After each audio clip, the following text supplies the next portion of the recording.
పర్వతాలను దాటి వస్తే చీకటి మాత్రమే కాదు, వెలుగు కూడా ఉంటుంది. కానీ కొన్ని రాజ్యాలు వెలుగులో ఉన్న చీకటిలో మునిగిపోయి ఉంటాయి.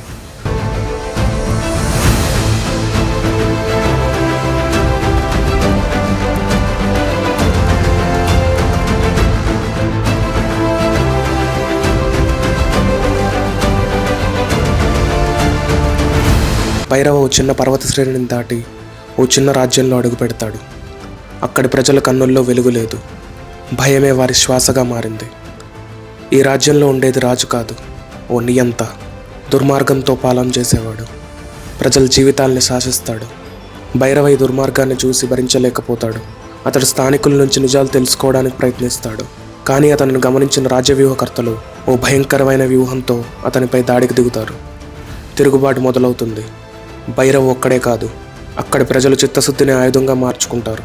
వారితో కలిసి వ్యూహం రచించి దుర్మార్గుడిని ప్రజల ముందే ఓడిస్తాడు. ఇది ఒక యుద్ధం కాదు, న్యాయం కోసం సాగిన తిరుగుబాటు. ప్రజలు కన్నీళ్లతో కృతజ్ఞత, హృదయంలో ఆశ, వారి నమ్మకం భైరవ్ జీవితంలో లభించిన మొదటి నిజమైన విజయఫలం.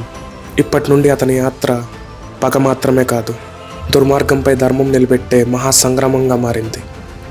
ఓ చిన్న రాజ్యంలో మార్పు తెచ్చిన ఈ యోధుడు ఇప్పుడు ముందున్న పర్వతాలు ఎంత ఎత్తైనా భైరవ్ ఎదుర్కొనేందుకు సిద్ధంగా ఉన్నాడు.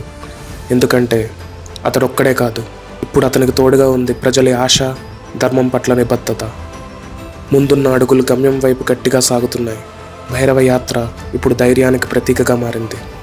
చూద్దాం ఎటువైపు వెళ్తుందో.